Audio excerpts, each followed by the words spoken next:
حوالات کی سلاخوں کے پیچھے سے میں اسے نماز پڑھتا دیکھ رہا تھا۔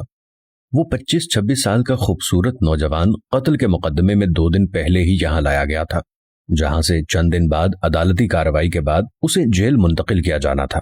اس کے خلاف کیس کافی مضبوط تھا، اس لیے گمان غالب تھا کہ 1-2 پیشیوں کے بعد ہی اسے سزائے موت سنا دی جائے گی۔ میں ایک پولیس والا ہوں اور پہلے دن سے ہی میرا رویہ اور لہجہ اس کے ساتھ کافی سخت رہا تھا، لیکن اس کے لبوں پر ہمیشہ ایک دل موہ لینے والی مسکراہٹ ہوتی تھی، اور ہمیشہ وہ مجھے بڑا سمجھتے ہوئے ادب اور نرم لہجے میں بات کرتا تھا، اور مجھ جیسا سخت انسان بھی 2 دن میں ہی اس کے اچھے اخلاق کے سامنے ہار گیا تھا۔ اب وہ سلام پھیرنے کے بعد دعا مانگ رہا تھا۔ میں اسے دیکھتا ہی رہ گیا۔ وہ اس طرح خشوع خضوع سے دعا مانگ رہا تھا کہ یوں لگتا تھا جیسے وہ جس سے مانگ رہا ہے وہ اس کے بالکل سامنے بیٹھا ہو۔ دعا کے بعد اس کی نظر مجھ پر پڑی تو اس کے لبوں پر پھر وہی مسکراہٹ نمودار ہوئی۔ وہ اٹھ کر میرے پاس آیا اور ہمیشہ کی طرح میرا حال احوال پوچھا۔ آج خلاف معمول میرا لہجہ کافی نرم تھا۔ باتوں کے دوران میں نے اس سے پوچھا کہ کیا واقعی اس نے قتل جیسا جرم کیا ہے، کیونکہ مجھے اس کی معصومیت سے نہیں لگ رہا تھا کہ وہ قتل جیسا جرم کر سکتا ہے۔ وہ بولا کہ ایک انسان کا قتل پوری انسانیت کا قتل ہے، تو پھر میں ایسا گھناؤنا جرم کیسے کر سکتا ہوں؟ اس نے مسکراتے ہوئے جواب دیا۔ میں نے کہا تو پھر؟ میں نے سوالیہ نظروں سے اس کی طرف دیکھا۔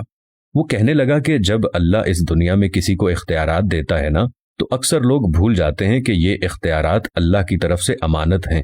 وہ ان سب کو اپنا کمال اور حق سمجھ بیٹھتے ہیں۔ میرے ساتھ بھی ایسا ہی ہوا ہے۔ ہمارے علاقے کے ایک بااثر انسان نے قتل کر دیا اور اتفاق سے میں وہاں سے چند قدم ہی دور تھا۔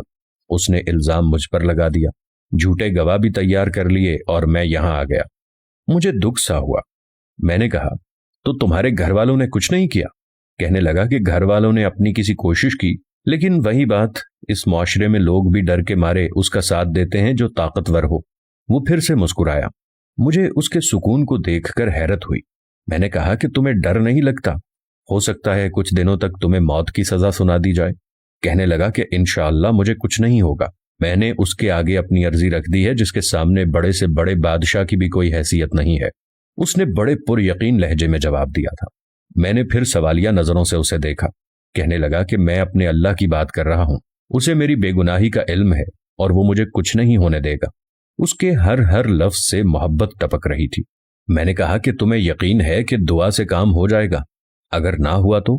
کہنے لگا کہ جب اس سے مانگا جاتا ہے نا تو پھر شک میں نہیں پڑتے کہ وہ قبول نہیں کرے گا۔ میں سب کچھ اس پر چھوڑ کر انتظار کرتا ہوں۔ اس کے لہجے میں یقین ہی یقین تھا۔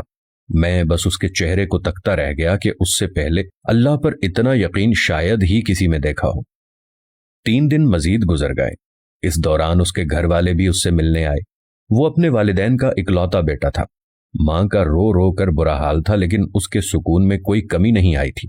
وہ مسلسل سمجھاتا رہا کہ میں نے اللہ کے سامنے عرضی رکھ دی ہے، اسے پتا ہے کہ میں بے گناہ ہوں، دیکھ لیجیے گا وہ مجھے کچھ نہیں ہونے دے گا۔ میں نے اللہ پر اتنا یقین اس سے پہلے صرف پڑھا ہی تھا، لیکن کبھی دیکھا نہیں تھا۔ میرے دل میں اب اس کے لیے عقیدت کے جذبات پیدا ہونا شروع ہو گئے تھے۔ شاید اللہ کی محبت ہوتی ہی ایسی ہے جو پتھر دل کو بھی پگھلا دیتی ہے۔ اور پھر جب اسے عدالت میں پیش کیا جانا تھا، اس سے 1 دن پہلے ہی عجیب واقعہ ہوا۔ جس شخص نے خود قتل کر کے الزام اس پر لگایا تھا، وہ اپنی بیوی اور اکلوتے بچے کے ساتھ گاڑی میں کہیں جا رہا تھا کہ اسے ایک خوفناک حادثہ پیش آ گیا۔ اس کے نتیجے میں اس کی بیوی اور بچہ تو موقع پر ہی جاں بحق ہو گئے، جبکہ اسے شدید زخمی حالت میں ہسپتال منتقل کیا گیا۔ کافی گھنٹوں کے بعد ہوش میں آنے کے بعد اسے بیوی اور بچے کے مرنے کی خبر ملی تو اس کی حالت اور بگڑ گئی۔ اسی جانکنی کے عالم میں اسے کچھ یاد آیا۔